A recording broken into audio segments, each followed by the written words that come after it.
sama-sama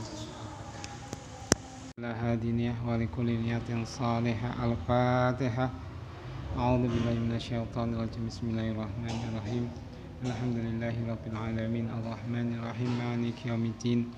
Iyyaka na'budu wa iyyaka nasta'in ihdinas siratal mustaqim siratal ladzina an'amta 'alaihim ghairil maghdubi 'alaihim waladdallin. Amin. Assalamualaikum warahmatullahi wabarakatuh.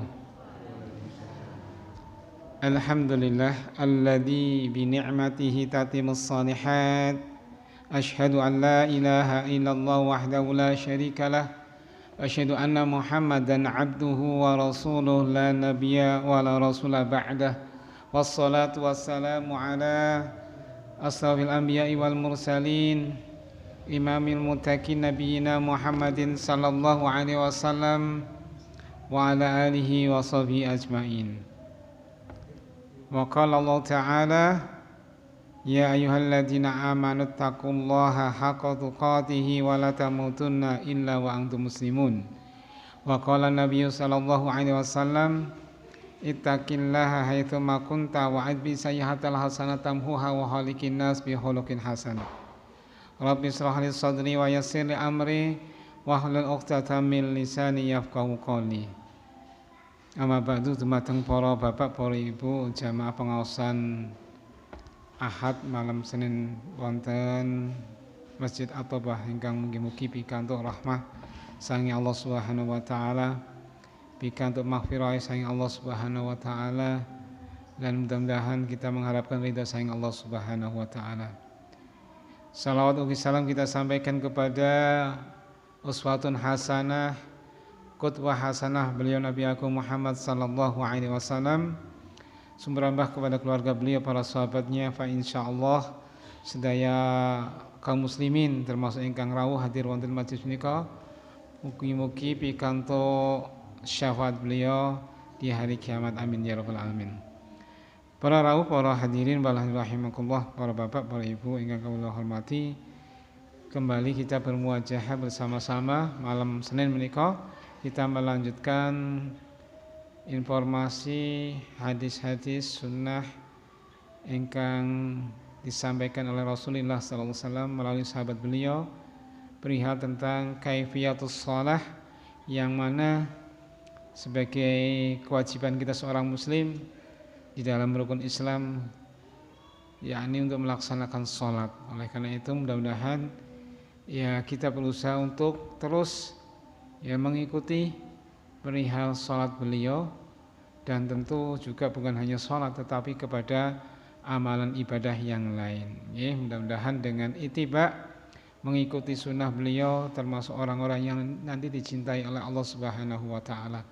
Sebagaimana Allah berfirman, Qul in kuntum tuhibbunallah fattabi'uni yuhibbukumullah wa yaghfir lakum dzunubakum. Katakanlah oleh wahai Muhammad, in kuntum, kalau kamu cinta kepada Allah, syaratnya untuk mendapatkan cinta kepada Allah apa? Ittiba. Qul in kuntum tuhibbunallah.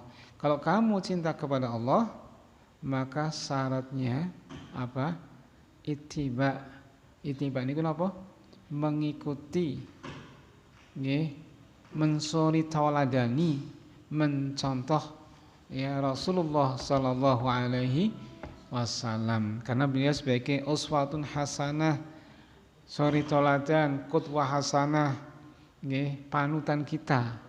Oleh karena itu kata Allah Subhanahu wa taala, barang siapa yang cinta kepada Allah maka syaratnya harus mengikuti Rasulullah sallallahu alaihi wasallam.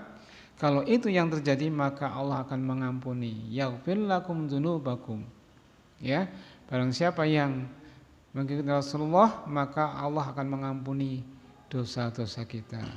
Qul in kuntum tuhibbunallah fattabi'uni yuhibbukumullah wa yaghfir lakum. Jadi Allah cinta sekaligus Allah akan mengampuni dosa-dosanya. Jadi di dalam ayat ini luar biasa Bapak Ibu rahimakumullah.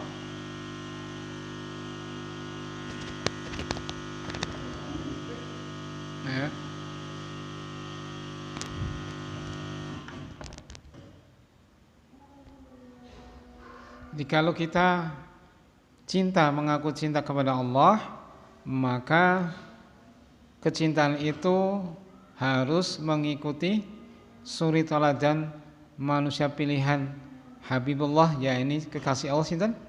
Nabi Muhammad sallallahu alaihi wasallam. Nah, kalau itu yang kita ikuti, maka Allah akan mencintai kita dan Allah akan mengampuni dosa-dosa kita. Luar biasa, nggih.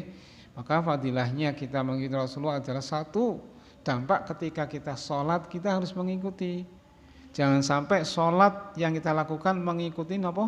Hawa nafsu, mengikuti tradisi, mengikuti biasanya sholat ini koyok ini ndak. Tetapi sholat itu harus betul-betul mengikuti Rasulullah Sallallahu Alaihi Wasallam, sebab beliaulah adalah manusia yang menjadi pilihan untuk meneruskan kalam ilahi, maksud dan tujuan Allah menurunkan perintahnya, menurunkan juga larangan-larangannya. Maka sudah didelegasikan, diwakilkan kepada manusia pilihan, yakni siapa? Rasulullah Sallallahu Alaihi Wasallam. Dan umatnya, ya, umatnya ini mengikuti kepada manusia pilihan ini, yakni Rasulullah Sallallahu Alaihi Wasallam. Maka di perihal dalam salat beliau mengatakan, "Shallu kama ra'aitumuni usolli."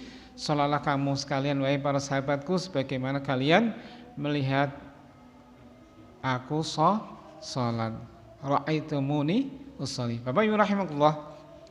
Salah satu rukun dalam salat niku napa?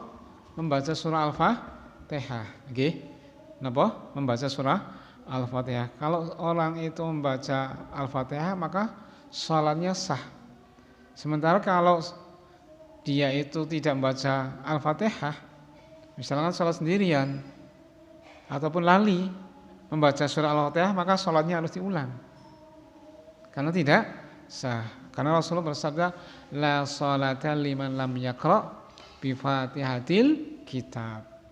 Jadi tidak sah salat seorang, la salata ora ono salat liman kaduwe wong lam yaqra kang ora maca sapa man bi Fatihatil kitab, membaca surah Al-Fatihah. Jadi kalau orang itu sholat tidak membaca surah Al-Fatihah maka dianggap tidak sholat. Nah, seperti itu, okay? Itu ketika dia sholat sendirian atau apalagi sebagai imam. Nah, pada malam hari ini sedikit kami menyampaikan tentang hadis perihal ketika kita membaca surah Al-Fatihah itu di situ terjadi dialog antara makhluk, orang yang melaksanakan sholat dalam hal ini membaca Al-Fatihah dengan Sang Khalik Allah Subhanahu wa Ta'ala. Terjadi apa? Dialog. Baik Rasulullah SAW di dalam hadis ini disebutkan, hadis riwayat Muslim, Rasulullah SAW yaqul, Rasulullah bersabda, kalau Allah Azza wa Jal, Allah Subhanahu wa Ta'ala berfirman. Kalau seperti ini namanya hadis qudsi. Hadis qudsi itu redaksinya oleh Rasulullah tapi langsung mendapatkan pengendalian dari Allah Subhanahu wa Ta'ala. Jadi Rasulullah yang mengatakan, tapi ini dasar dari Rasulullah, dari Allah Subhanahu wa Ta'ala berfirman, namanya hadits qudsi. Hadits qudsi itu juga sama kedudukannya, ada yang sahih, ada yang tidak. Hadis ini riwayatnya oleh Imam Bukhari, hadisnya adalah sahih. Rasulullah SAW bersabda, Allah Subhanahu wa Ta'ala berfirman, qasamtu salata baini wa baina abdi nisfaini. Kata Allah Subhanahu wa Ta'ala, firman Allah Ta'ala, saya membagi salat, ya, ini antara saya dan antara hambaku dua bagian. Li abdi masala'ah, bagi hambaku apa yang ia minta. Nih. Fa idza qala, maka ketika hambaku mengucapkan kalimat Alhamdulillahi Rabbil Alamin, kalau Allah Azza wa Jal, maka Allah Subhanahu wa Ta'ala berfirman, hamidani abdi. Jadi ketika kita membaca Alhamdulillahi Rabbil Alamin, Allah Subhanahu wa Ta'ala berfirman, hamadani abdi, hambaku telah memuji diriku. Jadi ketika kita membaca Alhamdulillahi Rabbil Alamin, Allah menyaksikan hambaku memuji saya ini.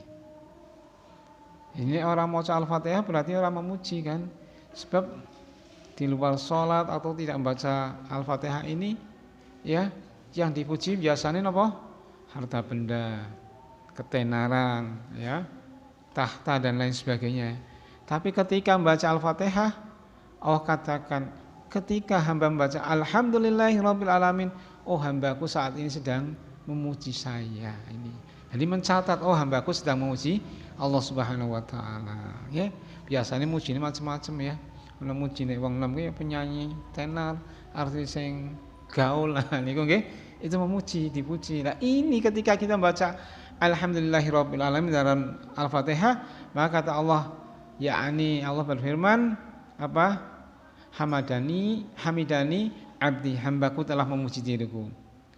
Wa idza qala ar-rahmanir rahim, dan ketika hambaku membaca ar-rahmanir rahim, kalau Allah azza wajal asna alayya abdi, sama hambaku juga memuji diriku. Ya. Sama ini. Ketika membaca ar-rahmanir rahim, maka Allah Subhanahu wa taala berfirman, hambaku juga memuji diriku, sama. Alhamdulillahirabbil alamin, sama, memuji Allah Subhanahu wa taala. Ar-Rahmanir Rahim juga memuji Allah Subhanahu wa taala, ya. Di hambaku memuji Allah Subhanahu wa taala. Wa idza qala maliki yaumiddin, dan tatkala hambaku membaca maliki yaumiddin, kalau Allah azza wajal majadani abdi, hambaku ya memuliakan diriku.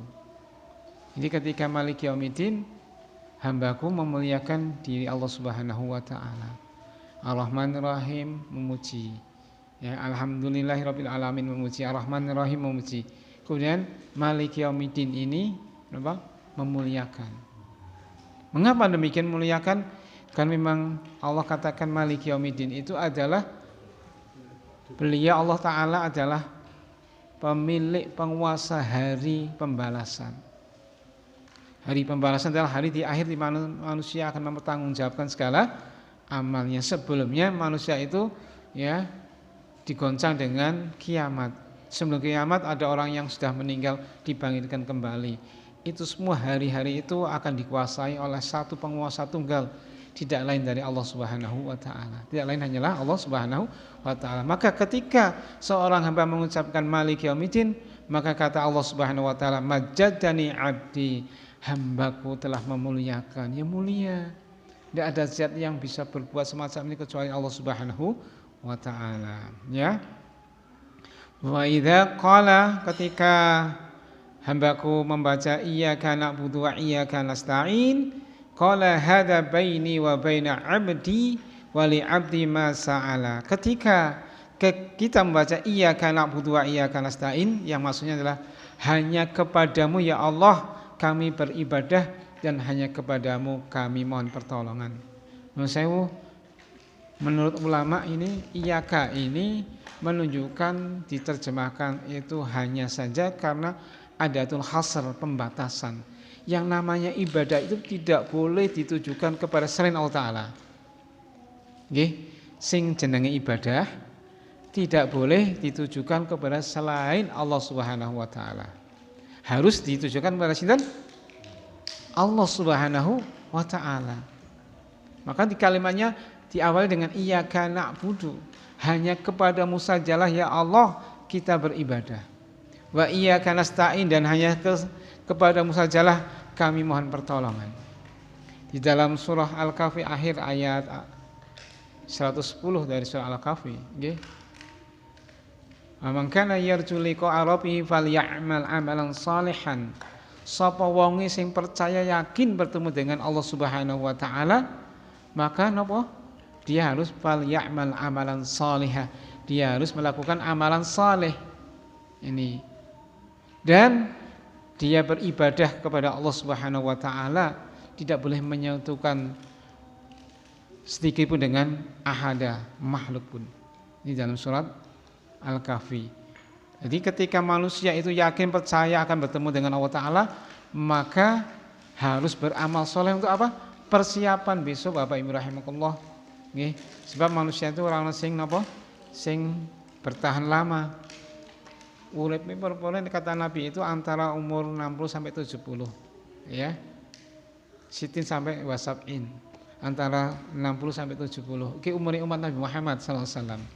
Di termasuk sunnahnya kalau kita itu kalau sudah diberi umur 70 ke atas berarti ada bonus itu, nggih mboten? Bonus 70 ke atas. Nabi mengatakan umat saya itu antara 60 sampai 70. Lah nek umur itu 70 ke atas berarti bonus. Kira nggih mboten bonus. Masalahnya bonus itu juga bukan berarti tanpa dipertanggungjawabkan, akan dimintai pertanggungjawaban. Ya kan? Nah, tetapi itu semua adalah kehendak Allah Ta'ala. Allah mau ngasih umur berapa, kita tidak ada yang tahu. Maka kata Allah Subhanahu wa taala, sapa wong sing yakin besok akan bertemu dengan Allah, kata Allah, "Falyamal amalan shalihan wa la yusyrik bi ibadati rabbih ahada." Ayat selanjutnya itu, ya. Barang siapa yang percaya yakin besok akan bertemu dengan Allah Subhanahu wa taala, maka dia hendaknya beramal saleh. Ya, dan dia tidak boleh menyekutukan kepada Allah, ya, dengan makhluk siapapun ketika dia beribadah. Tidak boleh menyekutukan di dalam mengibadah kepada Allah dengan ahadan seorang pun. Ahadan itu isim nakirah, Bapak Ibu rahimakumullah. Dalam bahasa Arab termasuk isim nakirah. Nakirah itu berarti umum. Berarti Allah Ta'ala itu tidak boleh disekutukan ketika manusia beribadah, disekutukan dengan siapa saja. Dengan para nabi, tidak mau. Disekutukan para malaikat, tidak mau. Apalagi disekutukan dengan tingkatan di bawahnya nabi, para aulia, para ulama, para kiai, tidak mau. Apalagi orang awam. Gimana? Iya. Jadi ngelihat baca surat Al-Kahfi ayat yang terakhir itu. Ya. Jadi luar biasa. Jadi Allah Ta'ala itu tidak mau diibadahi, disekutukan, diwayu. Bahasanya diwayu di apa ya? Diwayu diduakan. Nah, diduakan. Diduakan, tidak mau Allah Ta'ala. Kalimatnya dengan ahada. Lihatnya dengan dalam surah Al-Kahfi ayat terakhir itu, ya. Man kana yarju liqa'a rabbih falyamal amalan shalihan. Sapa wong sing yakin besok akan bertemu dengan Allah Ta'ala, maka dialah hendak beramal saleh. Untuk apa? Persiapan bekal ketika nanti bertemu dengan Allah di hari akhir. Dengan apa amal saleh? Ketika manusia meninggal gitu ke alam kubur ini, sing nganter kan telu, sing loro bali, sing satu langgeng, ya. Ahlihi yarji, keluarganya kembali. Malhu yarji, hartanya kembali. Kecuali yang ketiga, amaluhu yabqa, langgeng menemani teman di alam kubur. Makanya besok, ya, amal soleh itu ketika ada orang beriman itu nanti akan menemani, bahkan akan nemoni orang yang soleh ini, orang yang beriman ini bertanya, kok kamu wajahnya putih bersih, siapa kamu? Jawab orang ini, makhluk ini, ya, saya ada amal kamu soleh ketika hidup di dunia. Itu hadis diriwayatkan oleh Imam Bukhari Muslim tentang masalah ketika manusia di alam kubur akan ditanyakan perihal siapa Tuhanmu, man rabbuka, ya, siapa nabimu, siapa ilmumu, di antaranya itu. Ini akan dijawab oleh orang beriman, dan nanti orang beriman di akhir hadis itu dikatakan nanti mendapat kenikmatan alam kubur ini, akhirnya ada wong wajahnya putih berseri, wangi sekalian. Ditanya, kamu siapa? Man anta? Ana amaluk saleh. Saya adalah amalmu yang saleh ketika kamu beramal di dunia, ketika hidup kamu. Subhanallah. Jadi itulah amalan yang akan menemani kita di alam kubur, dan itu sebagai bukti ketika kita menghadap Allah Subhanahu wa taala. Bapak Ibu rahimakumullah, kita lanjutkan kepada kalimat ini. Ketika kita membaca iyyaka na'budu wa iyyaka nasta'in, maka qala Allah Subhanahu wa taala berfirman, hada baini wa baina 'abdi, inilah antara saya dan antara hambaku. Mengapa? Iyyaka na' ini adalah haknya Allah Taala. Karena ibadah ditujukan kepada Allah Taala. Wa iyyaka nasta'in, dan inilah antara hamba saya ini. Masa'ala, dan bagi hambaku apa yang ia minta. Jadi ketika iyyaka na'budu wa iyyaka nasta'in ini adalah bagi hamba saya, dan sekaligus apa yang ia minta. Nah, ini kan namanya permintaan hamba kepada Allah Subhanahu wa taala. Ya Allah, ya, tolonglah, lindungilah kami, isti'anah ini. Nah, ini adalah permintaan. Ketika kita membaca ini, kata Allah, berarti antara saya dan hambaku dan apa yang ia minta, hambaku yang ia minta. Nah, ini ya. Kemudian kalimat ihdinas shiratal mustaqim, Maka Allah Subhanahu wa taala berfirman, ya, ihdinas siratal mustaqim siratal ladzina an'amta 'alaihim ghairil maghdubi 'alaihim waladdallin. Qala hadza li 'abdi wa li 'abdi ma sa'ala. Juga inilah bagi hambaku dan bagi hamba yang ia minta. Nah, yang terakhir ini khusus untuk hamba, bagi hambaku dan apa yang ia minta, bukan milik Allah Ta'ala. Jadi ihdinas siratal mustaqim itu kebutuhannya hamba, permintaannya hamba, bukan miliknya Allah Ta'ala. Kita manusia harus minta kepada Allah, ihdinas siratal mustaqim. Itu memang hamba harus seperti itu mintanya kepada Allah Ta'ala. Maka kata Allah, hadza li 'abdi wa li 'abdi ma sa'ala. Ini adalah milik hambaku dan milik apa yang ia minta. Ketika kita membaca ihdinas siratal mustaqim, yang artinya apa? Ya Allah, tunjukkanlah kami kepada jalan yang lurus. Ini doa ini adalah kebutuhannya manusia, bukan kebutuhannya Allah Ta'ala. Ya, subhanallah. Ini ketika kita membaca surah Al-Fatihah yang terjadi dialog semacam ini. Makanya Bapak Ibu rahimakumullah, ketika kita membaca Al-Fatihah dalam sholat, ojo nganti tergesa-gesa, ojo nganti cepet-cepet, ya kan? Wong nek seneng dialog berarti kan ngobrol, semakin lama kan semakin nikmat ngobrol kan, gitu. Oh ngobrol sedelok tok, kalau penak berarti nggih. Sayang kita kalau ketika ngobrol kepada Allah begitu cepatnya. Kalau kita ingin pengen ngobrol kepada Allah, nah ini baca surah Al-Fatihah di antaranya ketika sholat. Nah, maka ingatlah, ya, aqimis sholah li dzikri, ya. Tegakkanlah salat untuk mengingat Allah Subhanahu wa taala, perintah Allah Subhanahu wa taala. Aqimus shalah li dzikri. Kalau ingin mengingat Allah, maka dengan melaksanakan ibadah salat. Salat di dalamnya adalah ada membaca surah Al-Fatihah. Al-Fatihah di dalamnya ternyata terjadi dialog antara hamba dengan Allah Subhanahu wa taala. Nah, ini makanya aja cepet-cepet oleh baca Al-Fatihah. Nek ana ning kae apa YouTube ana ning apa kok salate ngebut Pak ora. Ora sampe melu-melu. Nggih mboten. Pak Luru apa sensasi napa?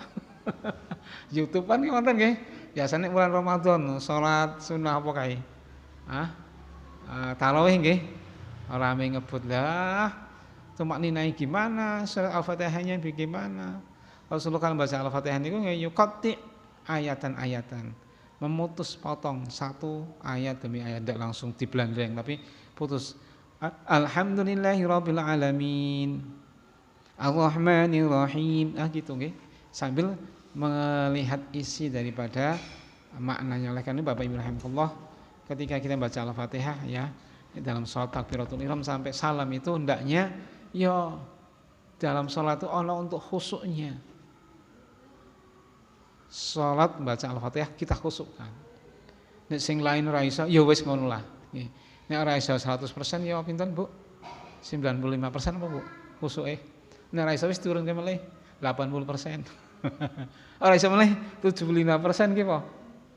Turun ke melih apa? 60%. Lah terus pripun nyuwune? Kok salat ora khusyuk?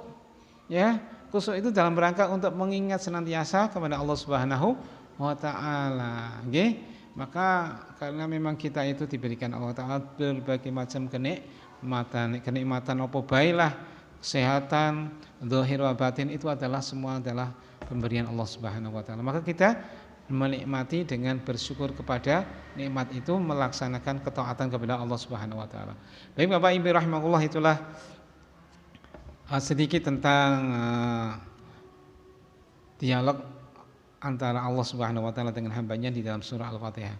Kita lanjutkan kepada malam hari ini tentang kaifiyatus salat beliau Rasulullah sallallahu alaihi wasallam, ya, di mana kita sampai kepada doa bacaan di dalam ruku, nggih. Di dalam ruku.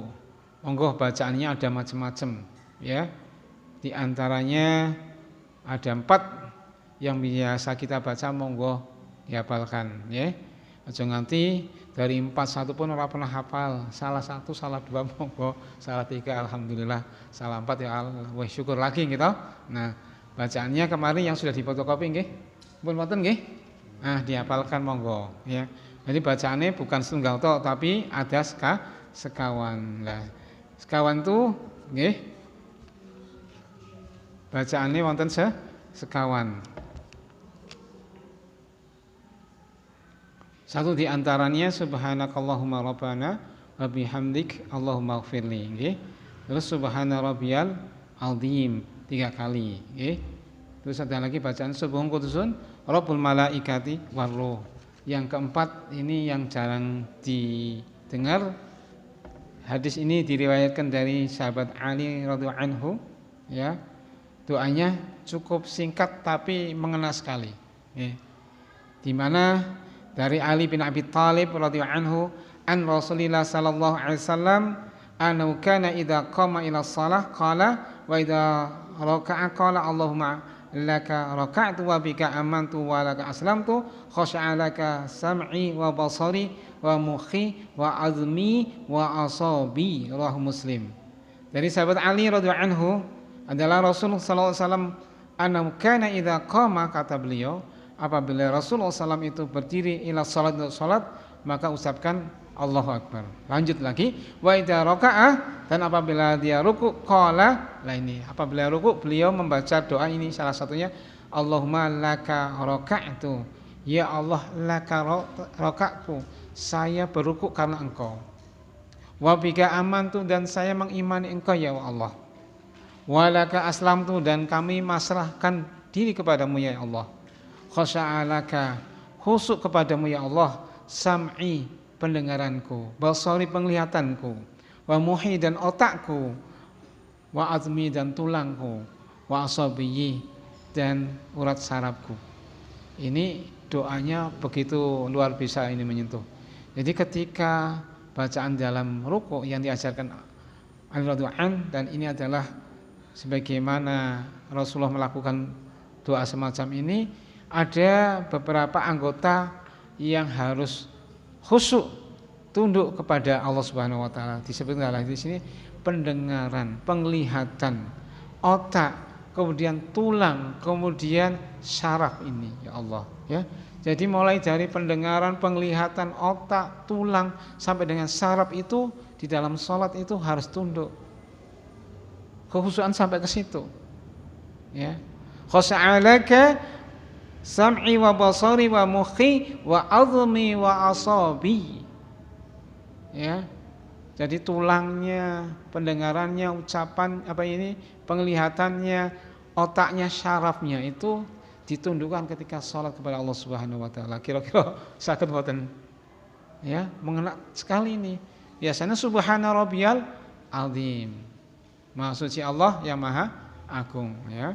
Biasanya seperti itu. Ini ada satu doa, monggo mau dihafalkan sekali-kali untuk sholat sendiri, monggo ya, bisa semuanya.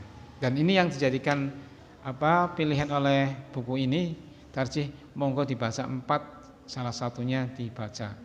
Kemudian Bapak Ibu rahimakumullah, ketika kita sudah membaca bacaan dalam rukuk, kita selanjutnya bangun dari rukuk, namanya I'tidal. I'tidal itu di sini keterangannya ada beberapa doanya. Setelah Sami Allahu liman hamidah ada beberapa doanya. Di antaranya Rabbana lakal hamdu atau Rabbana walakal hamdu. Ada Rabbana lakal hamdu atau Rabbana wa, ada wa-nya.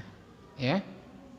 Ini yang pertama. Ada yang kedua, Allahumma Rabbana walakal hamdu atau Allahumma Rabbana lakal hamdu. Yang kedua beda lagi tapi hampir sama. Ada kalimatnya Allahumma nih ya. Allahummanya. Padahal Rabbana sama Allahumma ya secara sama-sama menuju kepada Allah Subhanahu wa taala. Allahumma Rabbana walakal hamdu atau Allahumma Rabbana lakal hamdu. Kemudian yang ketiga, Rabbana walakal hamdu hamdan katsiran thayyiban mubarakan fih. Yang ketiga doanya ketika bacaan i'tidal, Rabbana walakal hamdu hamdan katsiran thayyiban mubarakan fih. Dan yang keempat, Rabbana walakal hamdu mil'us samawati wal ard wa ma bainahuma wa mil'u ma syi'ta min syai'in ba'du. Ini doa yang keempat sama. Sekarang kita lihat beberapa riwayat ini. Doa-doa ini sekali lagi wonten riwayatanipun ya.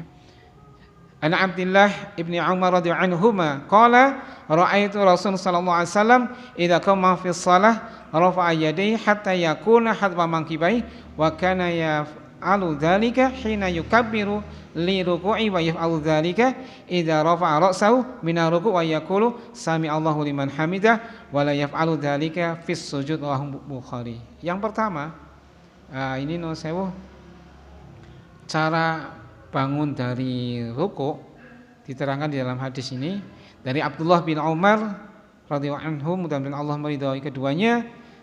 Dia berkata, ra'aitu Rasulullah SAW, saya melihat, saya mirsani Rasulullah SAW, apa? Idza qama fi shalah rikalane beliau itu berdiri jumeneng ing dalam badhe nglakoni salat, rafa'a yadayhi biasa nggih, mengangkat kedua tangannya hatta yakuna, sehingga keduanya itu hatwa mangkibeh ya, berhadapan sejajar dengan ini apa? Kedua pundaknya. Wa kana yaf'alu dzalika, dan beliau melakukan hal itu hina yukabbiru li ruku', juga dilakukan ketika dia akan ruku'. Jadi ketika akan ruku' ya sama mengangkat kedua tangannya dengan posisi dekat dengan kedua pundaknya hatwa mangkibai ya. Wa yaf'alu dzalika idza rafa'a ra'sahu, demikian juga bangun dari mengangkat kepalanya mina ruku', bangun dari ruku' sama. Jadi tidak ini saja tapi angkat tangannya. Akan ruku', bangun dari ruku' juga mengangkat kedua tangannya. Sepertinya seperti ini, okay? Atau boleh seperti ini, karena takbiratul ihram ada dua macam, boleh dekat dengan udhunain atau dengan dekat dengan apa kedua hatwa mangkibeh, ini kedua apa pundakipun. Wa yaqulu, dan ketika rukuk beliau mengucapkan sami Allah apa bangun dari rukuk sami Allahu liman hamidah wa la yaf'al dzalika fi sujud, dan beliau melakukan hal itu tidak seperti dalam sujud. Ya, jadi ketika sujud dengan rukuk, ya ketika rukuk dia tidak mengangkat tangannya. Okay. Ketika bangun dari ruku ataupun akan ruku dia mengangkat tangan, tapi dalam sujud mau sujud tidak mengangkat tangannya. Paham nggih? Ini berdasarkan hadis riwayat mekaten. Ketika sami Allahu liman hamidah berarti ketika bangun dari apa? Ruku. Tetapi beliau wala yaf'alu dzalika fi sujud, tidak mengamalkan atau mengangkat tangannya ketika akan sujud. Ini hadis yang terkait dengan bangkit dari ruku. Bapak Ibu rahimakumullah. Kemudian ada gerakan-gerakan yang memang dicontohkan oleh Rasulullah SAW, ya ini gerakan bangkit dari ruku atau i'tidal. Ada beberapa riwayat, di antaranya ditegaskan lagi dari Aisyah, qalat kana idza rafa'a ra'sahu min ruku' lam yasjud hatta yastawiyan qa'iman. Sama ini, hampir sama. Kata Aisyah, dia berkata, Rasulullah apabila mengangkat kepalanya dari ruku' lam yasjud, dan dia tidak sujud hatta yastawiya qa'iman, sampai betul-betul lurus. Jadi ketika sudah bangun dari ruku' lalu akan sujud, itu sekali lagi orang lakoni sujud segera tetapi lurus dulu posisinya. I'tidal itu yastawi qa'iman, benar-benar lurus baru setelah itu sujud. Nah ini. Jadi lam yasjud hatta yastawiya qa'iman. Beliau tidak akan sujud sampai sebelumnya betul-betul berdiri dalam keadaan lurus. Okay. Bangun dari ruku lurus, okay. Itu baru setelah itu akan sujud. Jangan sampai rukuknya baru rukuk terus langsung sujud, berdirinya tidak lurus. Nah ini kata Aisyah, beliau lam yasjud, beliau tidak akan sujud hatta yastawiya qa'iman. Beliau tidak akan sujud sampai betul-betul lurus berdirinya dulu. Itu yang namanya tumakninah saat itu. Ya, jangan sampai nglakoni sujud tapi nuwun sewu isi proses Pak ngadeg wis gerakan sujud. Wonten mboten? Hati-hati ini makmum. Karena mengikuti imamnya bacaane agak cepet, akhirnya glebet melu gerakane niki ora terkendali niki. Hati-hati niki. Ya, ketika sami Allah liman hamidah, gitu. Niki jelas. Ketika kita mengucapkan sami Allah liman hamidah, imam ya. Sami Allah liman hamidah. Niki kata Aisyah lam yasjud hatta yastawiya qa'iman. Lurus dulu. Baru setelah itu sujud, jangan sami Allah liman hamidah sujud langsung. Ya. Mocone cepetan sujud langsung. Mocone dipelankan. Ya, lurus berdiri baru sujud. Oh, isi sami Allah liman hamidah Allahu akbar. Sing imam, sing makmum belabakan maneh mengikuti karena belum sempat berdiri lurus sudah harus sujud. Nah, hati-hati. Hanya dilakukan dengan cara pelan-pelan, ya, sudah itu. Kemudian dari hadis riwayat Abu Hurairah, di riwayat Imam Bukhari, an Abi Hurairah anna Rasulullah sallallahu alaihi wasallam qala salat summarfa hatta ta'dila qa'iman, sama ini hampir sama kalimatnya. Ketika beliau itu bangun itu ya lurus berdiri. Ta'dilan itu adil berarti imbang, tidak deteng-deteng maksudnya gitu nggih. Qa'iman hali dalam keadaan berdiri. Kemudian Bapak Ibu rahimakumullah dilanjutkan berita tentang tata cara i'tidal.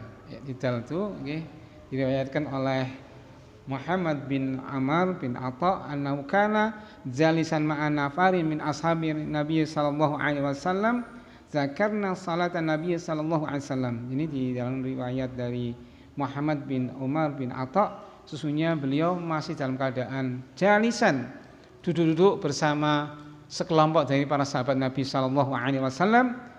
Fazakarna salatan Nabi, kami lalu menyebut tentang salatnya Nabi sallallahu alaihi wasallam.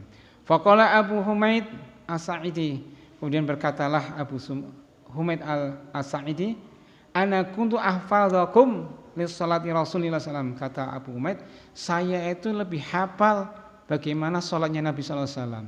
Jadi kumpulan para sahabat, saya kumpul, terus saya cerita salatnya Kanjeng Nabi. Nah, ini kan para sahabat itu semangat. Apa sih salatnya Kanjeng Nabi? Itu tuh cerita. Dari cerita-cerita itu ada namanya Abu Humaid As-Sa'idi, saya lebih hafal, lebih tahu dari ada kalian tentang salatnya Nabi sallallahu alaihi wasallam. Beliau lebih lanjut mengatakan, ya. Ra'aituhu, saya melihat beliau, idza kabara ja'ala yadayhi hida'a mankibai. Kata beliau, saya melihat beliau, ya, ketika beliau takbir itu menjadikan kedua tangannya hida'a mankibai, dekat dengan kedua pundaknya. Wa idza raka'a amkana yadayhi, dan apabila dia ruku menempatkan kedua tangannya min rukbatayni, pada kedua lututnya. Jadi tangannya ini memegang pada lututnya ketika ruku. Ini redaksinya begitu. Summa hasara zuhr, kemudian meluruskan punggungnya. Punggungnya lurus, apa Ibu rahimakumullah, ya. Fa idza rafa'a ra'sahu, kemudian ketika bangun dari mengangkat kepala dari ruku itu, istawa hatta ya'udha kullu faqarin, sehingga sampai lurus dan tulang-tulang kembali. Ya, ini jadi ketika bangun yang namanya i'tidal, bangun dari ruku, itu tulang-tulangnya lurus, diibaratkan semacam itu. Ini ada pemahaman, ada mengatakan yang namanya kembali awal itu ya berarti ketika takbiratul ihram, berarti ono gini. Ada yang tidak, hanya seperti ini. Ini ada pemahaman. Tapi kalimatnya kembali tulang-tulangnya kepada semula. Jadi ketika takbiratul ihram, orang yang memahami kembali semula berarti takbiratul ihram gini, ya. Ada yang mengatakan begini saja, ya. Itu perbedaan pendapat. Baik, nanti ada keterangan lebih lanjut. Makanahu, tempatnya. Fa idza sajada wada'a yadayhi, dan ketika beliau sujud meletakkan kedua tangannya ghaira muftarisin, tidak dianggangkan, wala qabidihima, dan tidak pula dirapatkan. Jadi ketika sujud itu tangannya ini, maksudnya ininya tidak dipepetkan ini atau direnggangkan gini, Bu. Ya, orang angkang-angkang teman ya, tidak dipepetkan gitu. Wastaqbala bi atrafi asabi'i rijlaihi qiblah. Dan kemudian menghadapkan jari-jarinya ini ke arah jari-jari kakinya ke arah kiblat. Nah, ini sekarang ketika sujud berarti jari-jari kakinya diarahkan arah kiblat. Sebisa nih, Bu. Ini kan ada 5. Ya 1 2 3 bisa, alhamdulillah. Syukur 5. Apa yang paling kecil kan sulit ya, Bu nggih. Nah, tetapi kata Nabi SAW, ini riwayat dari Abu Humaid, bi atrafi asabi'i rijlaihi, mengarahkan deriji kaki-kakinya al-kiblat, kepada kiblat. Saged nggih? Sak usahane. Khususnya mboten asam urat nggih. Nah, asam urat jangankan semuanya, kadang-kadang yang ujungnya aja sulit niki nggih. Gitu. Fa idza jalasa fi raq'ataini, dan ketika beliau itu berada di rakaat yang kedua, yang pertama. Jalasa ala rijlaihi yusra ketika duduk di antara apa ini di antara rakaat yang pertama dia menempatkan kakinya yang kiri, ya. Wa nasaba al-yumna, kemudian meninggikan ataupun mengangkat daripada sebelah yang kanan. Jadi ini ketika rakaat kedua ini duduknya semacam ini, namanya duduk apa? Ini yang sini belakang, yang sini diduduki. Ini istilah. Ini rakaat yang pertama, ya. Nah, rakaat yang pertama. Itu beliau kata sahabat Muhammad, wa fi rakaatil akhirah qaddama rijlahul yusra wa nasabal ukhra wa qa'ada ala maq'adatihi. Sementara di dalam rakaat yang akhir maka beliau duduknya posisinya semacam ini. Ya, ini namanya tawarruk, ini berarti memasukkan kaki yang kiri ke kanan kemudian duduk pada lantai. Ini posisi duduk tawarruk ketika rakaat yang kedua, rakaat yang keempat, nggih, itu. Atau duduk tahiyat yang akhir. Nah, inilah yang diriwayatkan Al Imam Bukhari. Ini cara, jadi ada cara i'tidal sampai tahiyat beliau. Ini kalau rakaatnya ada 2 tahiyat, caranya duduk semacam itu. Bapak Ibu rahimakumullah, ini adalah keterangan tentang perihal masalah i'tidal dan bacaannya, yang mana masih ada lagi tentang posisi tangan ketika i'tidal. Wallahu a'lam bishawab. Pada kesempatan yang lain insyaallah kita akan melanjutkan, ya, demi sedikit kita sampai. Nanti insyaallah kita lanjutkan dengan fotokopinya, karena setiap doa dalam salat dihafalkan, mudah-mudahan nggih dihafalkan, sehingga nanti dengan yang hafal mana dihafalkan. Aja nganti ya 1 dari 4 itu tidak dihafalkan, tapi harus dihafalkan bacaannya. Wa a'lam bishawab. Kita akhiri pada pertemuan malam ini dengan baca doa kafaratul majlis. Subhanakallahumma wa bihamdik asyhadu an la ilaha illa anta astaghfiruka wa atubu ilaik. Wassalamualaikum warahmatullahi wabarakatuh.